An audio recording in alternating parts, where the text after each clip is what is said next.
atualidade nacional e a atualidade internacional. Nesta contagem decrescente para as eleições antecipadas, permita-me começar com o tema sondagens. Não sei se, mais uma vez, vai desvalorizar o facto de grande parte dessas sondagens mostrarem uma perda para o seu partido, para o Bloco de Esquerda, mas queria voltar a pedir-lhe aqui uma análise se encontra algum racional lógico para as sondagens que têm acontecido e que têm dado, então, essa perda para o seu partido. Eu até me sinto um bocadinho insegura em comentar sondagens frente à Anabela e ao Rui, que são os comentadores profissionais desta matéria.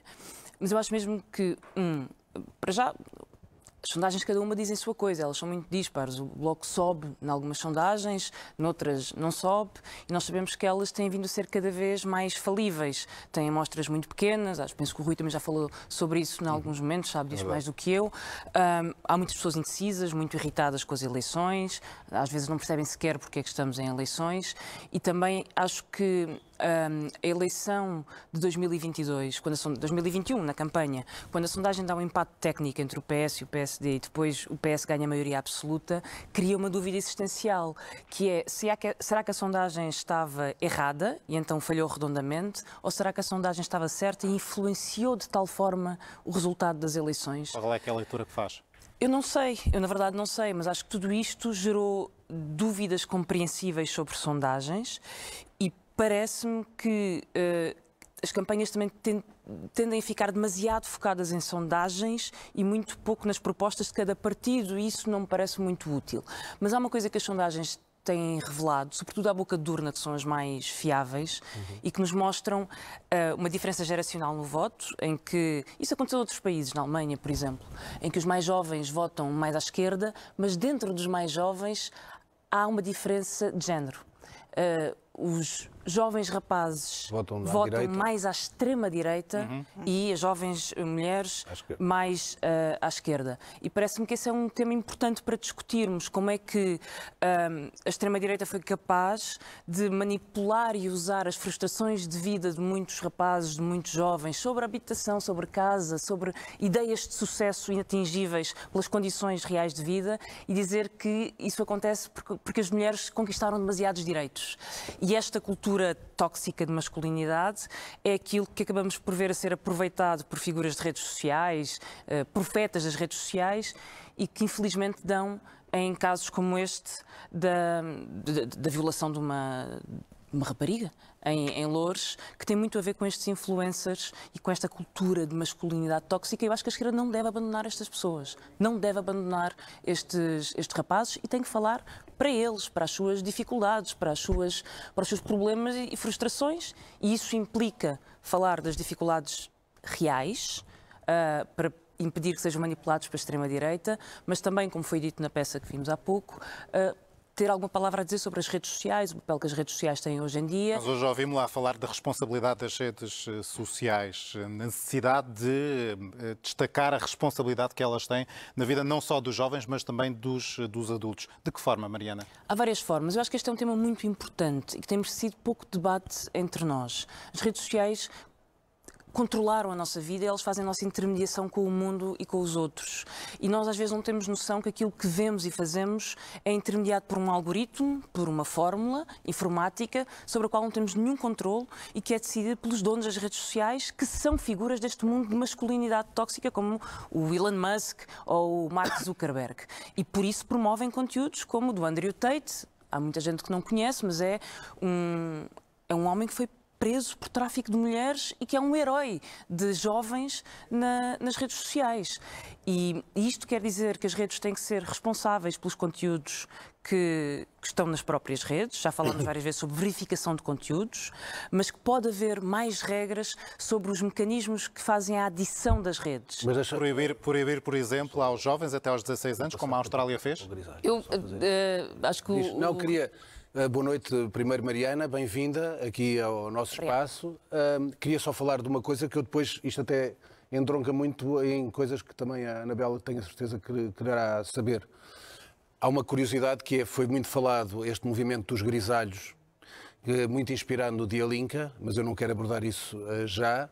quero abordar a outra parte do Dia Linca, que foi a estratégia que o Bloco de Esquerda tem usado, nomeadamente, e temos visto esse acréscimo, e eu estou a falar deste assunto porque a Mariana o tratou agora da questão das redes sociais, tem havido um acréscimo de uma grande aposta, por exemplo, no TikTok. Portanto, o Bloco de Esquerda confirma isso. Portanto, o Bloco de Esquerda está a apostar no TikTok com conteúdos até muito para as mulheres, o lado feminista, mas critiquem, é curioso porque a Mariana critica as redes sociais, os homens fortes, a era dos homens fortes das redes sociais, mas depois está como uma das suas apostas o crescimento nas redes sociais do TikTok. Depois das últimas eleições e quando a extrema-direita começou a crescer, eu recebi muita gente que dizia: vocês têm que ir para o TikTok, têm que ir para o TikTok em força. E é óbvio que nós temos que estar nas redes sociais, elas são mecanismos de comunicação hoje em dia e o Bloco tem de estar nas redes sociais porque há muitos jovens que ali estão. Mas temos que compreender que as redes sociais não são um sítio neutro, são um sítio viciado. Viciado da nossa viciação naqueles comportamentos e viciado porque as regras que dominam as redes sociais não são transparentes e são determinadas por uma pessoa. Portanto, aquilo que aparece como um espaço de liberdade e transparência é, na verdade, o contrário, porque promovem comportamentos violentos, porque promovem conteúdos misóginos, racistas, xenófobos e por aí adiante. É por isso que a extrema-direita tende a ganhar nas redes sociais. Eu acho que temos que estar nelas, mas temos que discutir como é que se regula as redes sociais. E não é só para jovens. É para jovens e adultos. Mas também há um problema que é lógico que há uma série que agora ficou muito conhecida, de adolescência. É óbvio que se os pais estão a trabalhar 10 horas por dia e se vivem numa casa exígua, os jovens acabam por ter no telemóvel muitas vezes. Entretém-te aí. E nós temos que... Os jovens ricos também. Todos eles estão... Todos os jovens. E nós temos que encontrar formas de socialização entre todos nós que não passem apenas pelas redes sociais. E já agora é por isso, eu ontem tive uma reunião com jovens na sede do Bloco, em que falámos sobre redes sociais, mas é por isso que estamos a montar uma campanha porta a porta, porque é tão importante falar e ouvir as pessoas e queremos que os jovens estejam nessa campanha também. Anabela. Não, olha, eu para já, vamos voltar um pouco atrás no tempo, que eu acho que às vezes estas viagens são interessantes e nessa altura, aliás, estávamos numa década onde começa a aparecer em força, aliás, no início da década do século, exatamente as redes sociais, mas ainda não é esse tempo. Eu estou a falar exatamente quando entra no Parlamento, 2013, 27 anos, muito nova, e vai ocupar um lugar que algumas mulheres já estavam a ocupar nessa altura, que é agarrar os dossiês que no Parlamento eram tradicionalmente masculinos. Estamos a falar das comissões de Economia, Finanças e as grandes comissões da área económica. E aí revela-se uma estrela, aliás, uma estrela em ascensão, que começou logo com a comissão do BES, e, portanto, faz esse caminho. Logo 2 anos depois, estamos a falar em 2015, é o grande resultado, o maior resultado do Bloco. Tem 19 deputados, quase 10% de votos. A Mariana faz parte desse lote. E, portanto, naquela altura, o que parece, e também a sua carreira está em ascensão, é considerada corajosa, destemida, etc., nas comissões de inquérito. Espero não ser só considerada, mas também ser. Não, eu acho que era. Naquela altura, sim. Destacou-se, aliás, era a grande vedeta, uma das grandes jovens vedetas no Parlamento. O que aconteceu é que depois, entretanto, ou seja, tudo parecia possível para o Bloco e para si, é a sensação que eu tenho. Em 12 anos, e é isso que eu quero dizer, em 12 anos isto mudou drasticamente. E, portanto, o que é que temos agora e o que é que enfrenta neste momento, depois destes anos de ouro, que eu acho que foram para si e também para o Bloco de Esquerda, o que é que a Mariana Mortágua tem aqui pela frente? Eu diria, e vou até ler porque é para as pessoas... Tenho aqui uma elencagem, digamos assim, das grandes questões. Tem a maior crise da esquerda europeia e portuguesa. Tem um declínio eleitoral do Bloco que passa de 19 deputados para 5 deputados e cerca de 4% dos votos. Tem uma ameaça real de cair ainda mais, eventualmente, nestas eleições. Tem uma oposição interna que a acusa de ser monolítica e sectária. E tem o grande caso dos últimos meses, que é o despedimento de funcionárias jovens mães, que tocou no cerne daquilo, de algumas das bandeiras do Bloco de Esquerda dos últimos anos, o feminismo e a defesa dos direitos laborais das mulheres, por exemplo. Portanto, este é o chamado, pode-se chamar isto, o declínio, não só da esquerda, mas também do próprio Bloco e da sua liderança, porque o que me parece é que se apresenta, de facto, com uma grande esperança também como líder, e isso não se está a ver. Portanto, o que gostava de saber é porque é que o Bloco e a sua própria vida, a sua política, vem deste ano de 2013 e chega a 2025 nestas circunstâncias que agora penso que admito que uma parte delas será verdadeira. Bom, é uma pergunta muito complexa para responder em pouco tempo. Acho que sim. É para isso que estamos aqui. Começo por rejeitar parte dos termos da pergunta. A política não é um caminho sempre ascendente. Sim. Tem altos, tem baixos, tem momentos fáceis, tem momentos difíceis e eu, ainda bem, e eu digo muitas vezes, não escolhi o tempo histórico que me tocou viver.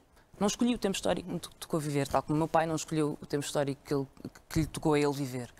E a mim tocou-me coordenar um partido de esquerda anticapitalista, de esquerda de princípios, com uma ideologia e uma experiência e uma história, num momento, talvez, um dos momentos mais difíceis para a esquerda, historicamente. Mais difícil das últimas décadas, não é? E não é para o Bloco, é para a esquerda. Há um avanço da extrema-direita, nós acabámos de falar sobre isso agora, com as redes sociais, com o mundo novo, Donald Trump, há um contexto novo e isso...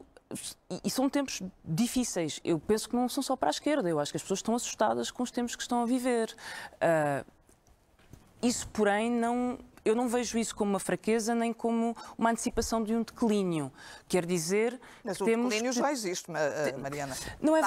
Aconteceu e aconteceu de forma real. Passa 19 deputados para... Os partidos... Às vezes ganham, às vezes perdem, têm circunstâncias particulares que determinam essas vitórias, essas derrotas. O Bloco de Esquerda, nas últimas eleições, aliás, as primeiras que eu fiz como coordenadora do Bloco, até subiu de votos face às anteriores. Num contexto que nós sabemos que é difícil. Mas reconhecer que o contexto é difícil é aquilo que me faz ter mais energia para lutar. Porque eu acho que a luta neste momento, o combate que temos para travar, não é um combate apenas para o Bloco de Esquerda crescer, e eu acredito que vai crescer. E eu acredito que vai crescer. E sei que vai crescer. Mas é um combate pela esquerda, pelos princípios da esquerda, e hoje os princípios da esquerda significam a diferença entre corrida para as armas ou a sensatez da paz, significam a diferença entre a crise da habitação ou medidas que protejam as pessoas para a habitação, significam a diferença entre aumentar os salários ou continuar num modelo económico que vai criando mais e mais e mais milionários e mais pobres, como é aquele que vivemos em Portugal. Mas qual é que é o legado que quer deixar como coordenadora do Bloco de Esquerda, depois de figuras tão marcantes terem coordenado o partido? É verdade que temos uma história bem recheada e figuras importantes. O Bloco é o único partido, acho eu, humildemente, que poderia ter feito aquilo que fez agora, que é chamar 3 fundadores para serem candidatos nas eleições legislativas. Fê-lo porque entendi que era um momento único, e devemos perceber isso, e os partidos políticos têm a obrigação de perceber isto. Isto não são umas eleições como todas as outras. Nós não estamos aqui a fazer política de salão, a discutir quando é que vamos buscar votos para ter a maioria, para ter... Todos esses cenários falham às pessoas no que é essencial. E este é um momento essencial da luta pela democracia, pela liberdade, pela vida das pessoas. Mariana. E eu termino só para não perder a ideia. Eu acho que o Bloco de Esquerda, por falar quem liderou o Bloco antes de mim, o Francisco Louçã, a Catarina Martins... Parece que não fez a diferença. Pelo menos não fez... a esperança que era, já porque trazia este percurso de sucesso no Bloco, o facto é que estes 2 anos e pouco sim, de liderança, não parecem ter feito a diferença. O que parece é que esse fulgor que teve no passado não conseguiu aplicar. E tem a oposição, volta à questão da oposição, a dizer que é monolítica e sectária. Não sabia o que é que a oposição dizia antes. E até se fala que pode vir aí a caminho um partido, um novo partido à esquerda. São coisas diferentes. O Bloco é um partido plural, que sempre teve grupos maioritários, minoritários, contradições, críticas à direção, sempre foram muito públicas. Acho que se não fosse assim eu também não queria estar no Bloco. Não quero estar num partido em que não há visões diferentes e não há críticas. Eu lido muito bem com isso, ainda bem que elas existem. E essa é uma primeira questão. Em segundo lugar, o Bloco é um projeto coletivo. E é por isso que digo sempre que as gerações não se substituem, elas acrescentam-se. Nós somos um projeto coletivo. E é por isso que é possível chamar o Francisco Louçã e o Fernando Rosas e o Luís Fazenda para serem candidatos. Queria dizer agora e é qualquer possível coisa. ter a Catarina Martins como eurodeputada. Mas repara, se a Mariana reparar no seguinte, que eu vou dizer 3 coisas, são 3 tópicos, depois a Mariana responde rajada. Isto entronca numa coisa que disse a Anabela, que é o Bloco de Esquerda chegou a ter 19 deputados e nós falamos muitas vezes agora até de França por causa da questão da Marine Le Pen, mas o que é verdade é que vamos olhar para o outro bloco. No outro bloco, à esquerda, quem lidera é o Jean-Luc Mélenchon, é a França insubmissa. Isto é, o partido mais importante da esquerda francesa proveio de onde vem o Bloco de Esquerda. Da ala radical, o PSF, perdeu a sua importância. O mais importante da esquerda foi o Jean-Luc Mélenchon. Em Portugal, isso, efetivamente, no seguimento até do que estava a dizer a Anabela, não aconteceu. E, portanto, quando havia essa expectativa, isso é um tópico. Segundo tópico, a Mariana estava a referir a questão dos 3 líderes, a capacidade que o Bloco de Esquerda tem de trazer os 3 fundadores, Luís Fazenda, Fernando Rosas, Francisco Louçã. Eu acho isso válido, mas eu só acho uma coisa má. Isto é o meu lado comentador. É que eu acho que seria mais correto para todos, mais do que aquela entrevista que o Francisco Louçã deu ali no Público, onde disse que um dos factos que o motivava a aceitar esse desafio era porque tínhamos um fascista na Casa Branca. Ora bem, isso tudo bem.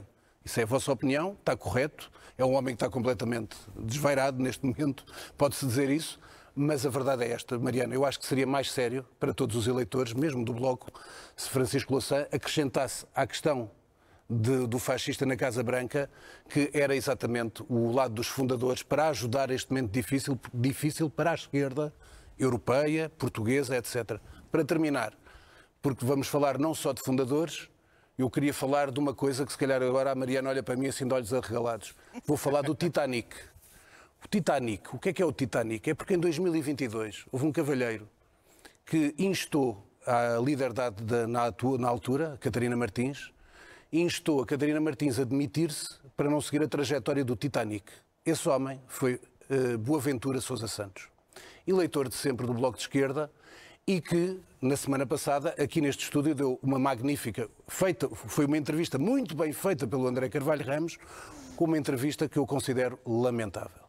E, portanto, como a Mariana sabe, criou-se muita percepção, até porque o Boaventura Sousa Santos disse que só apenas uma vez é que não votou no Bloco, que ele estaria muito ligado ao Bloco de Esquerda. Eu acho que era tempo do Bloco de Esquerda esclarecer, até pela causa feminista, porque foi exatamente como Boaventura Sousa Santos é uma machadada na causa feminista de um homem ligado ao Bloco de Esquerda. Eu acho que era na altura da Mariana explicar qual é a ligação com Boaventura Sousa Santos, se não há nenhuma, e se calhar até relembrar uma coisa que eu acho que é importante para matar essa percepção. É que nas últimas eleições onde o PS teve a maioria absoluta, Boaventura Sousa Santos, militante sempre do Bloco de Esquerda, apoiou António Costa. Portanto, destas 3 coisas gostava de ouvir. Bom, começo pelo fim para que não haja nenhuma dúvida sobre isso. Boaventura Sousa Santos apoiou vários partidos ao longo da sua história, apoiou o Bloco, apoiou o Partido Socialista, como bem disse António Costa, penso que terá apoiado o LIVRE, não tenho a certeza, mas é pouco relevante. Não existe nenhuma ligação com o Bloco neste momento, aliás, críticas bastante duras no passado, na altura em que apoiou António Costa. E sobre o caso, esse caso em particular, como todos os outros, o Bloco pronunciou-se da mesma forma desde o início, desde o primeiro momento. E essa forma é a seguinte: o assédio sexual é condenável sempre. Nós propusemos uma proposta na Assembleia da República em 2023, não estou em erro, para criar comissões independentes para analisar estes casos de assédio, sobretudo quando o assédio está associado a posições de poder.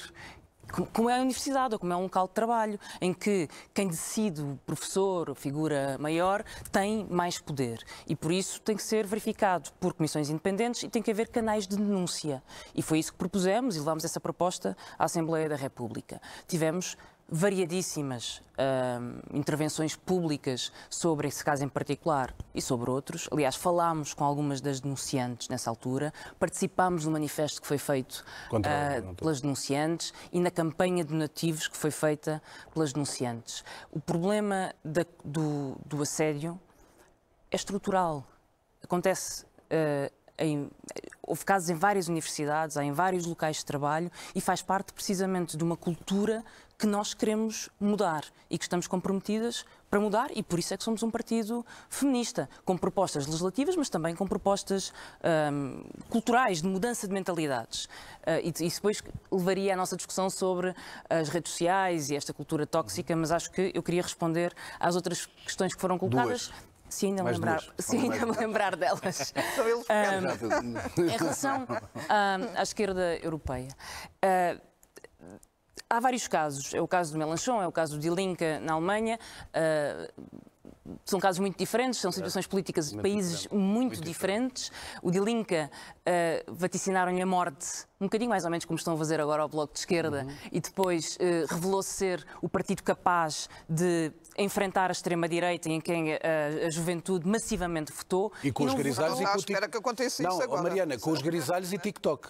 Há duas aulas importantes. Não, por acaso estou à espera. Tá. Estou à espera e isto não tem a ver com... De crescer para... Estou à espera de crescer, sim. Isto não tem só a ver com técnicas de campanha. A política é muito mais que isso. Isto tem a ver com posições políticas. E hoje em dia há um partido que diz não queremos mais gastos em armamento. Com toda a clareza. Bloco de Esquerda. Há um partido que diz queremos tetos nas rendas. Tetos, limites máximos nas rendas. A partir de um certo valor, não pode cobrar mais para as rendas descerem. Não há outro partido. É o Bloco de Esquerda.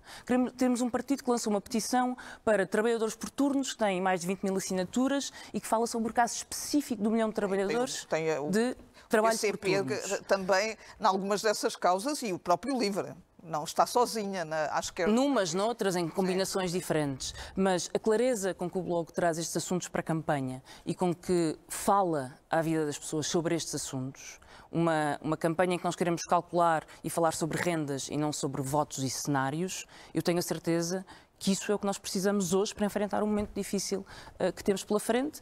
Como é que... Já não sei qual era a forma como descrevia o Trump e as suas bizarrias. Desvairado, foi o que Desvairado. E, portanto, nós temos tempos difíceis. É verdade, nós não escolhemos o tempo em que nos calhou viver.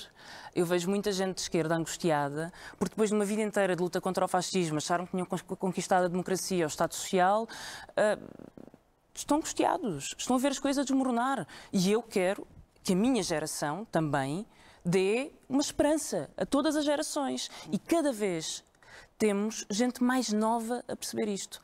Eu tenho cada vez mais jovens, a virem ter com o Bloco de Esquerda e a quererem militar porque compreendem esta importância. Vamos acelerar, senão não vamos ter tempo para tudo.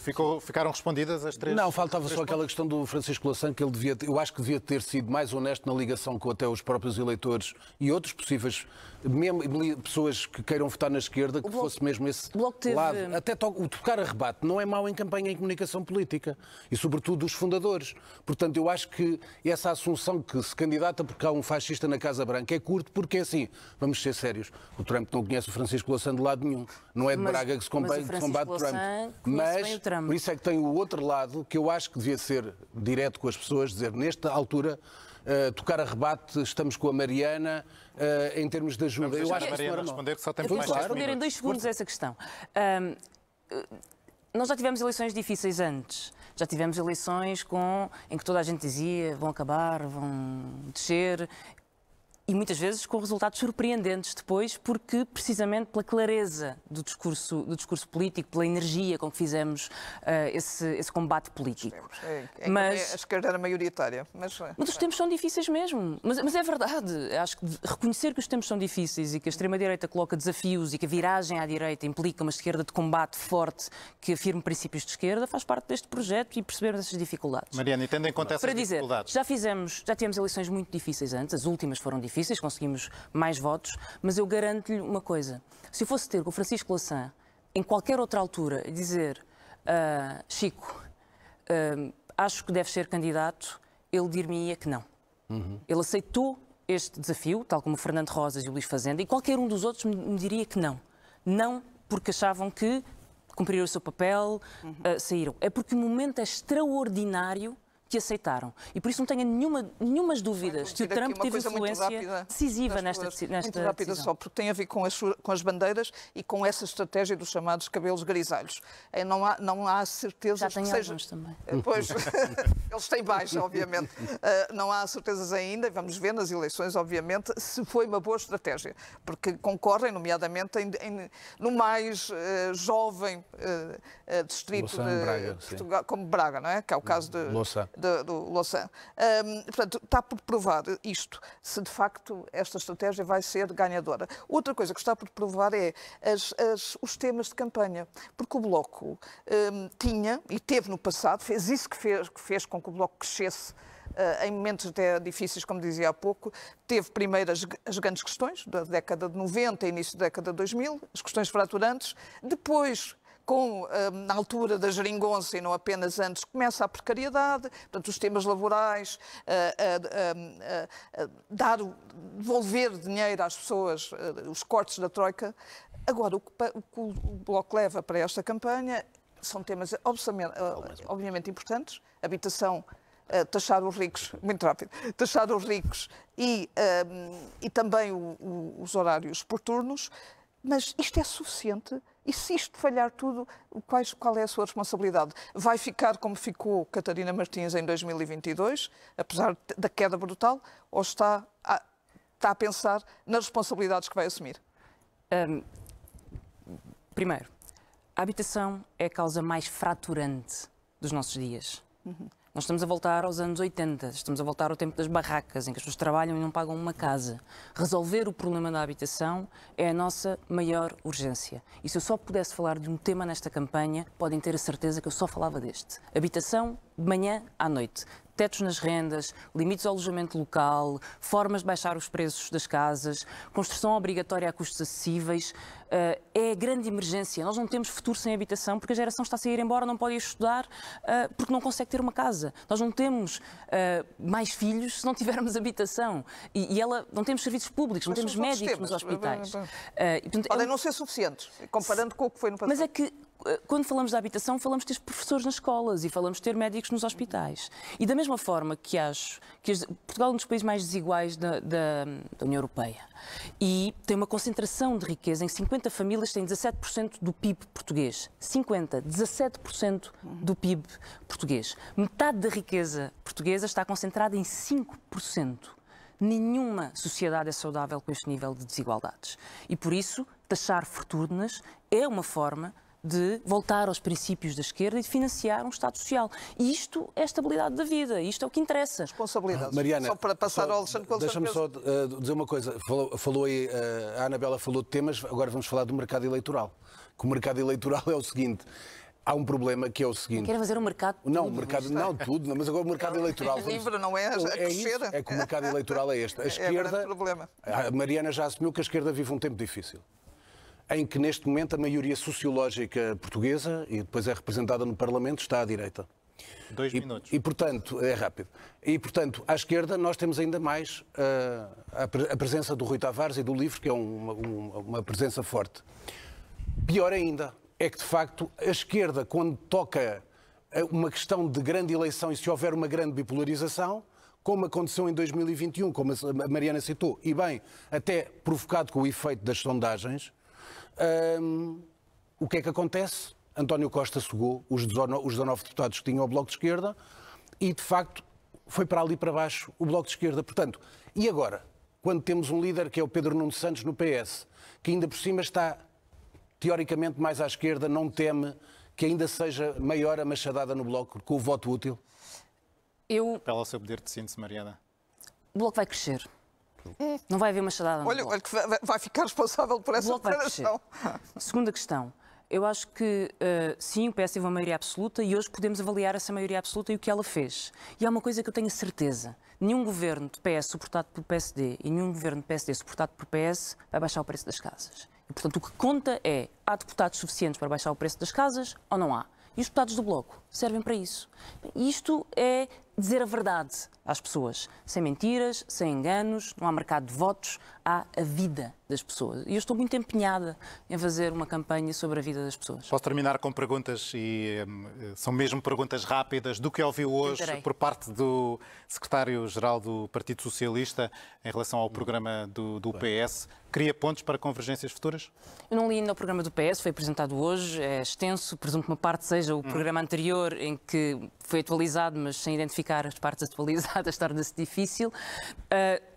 Confesso que li a parte da habitação, foi direta à parte da habitação quando recebi o programa e há uma certeza que consigo dar: nenhuma das propostas que ali está vai baixar o preço das casas. E isso garanto. E isso não cria uma ponte com o seu partido? Não, eu penso que é preciso ter medidas que baixem o preço das casas e é preciso ter capacidade de diálogo e vontade para fazer isso. Os deputados do Bloco farão isso. Eu farei isso na Assembleia da República no futuro. Mariana Mortágua, mais uma vez, obride por ter aceito Obrigado. o convite do Rui Calafate e da Anabela Neves. Obrigado e até uma próxima oportunidade.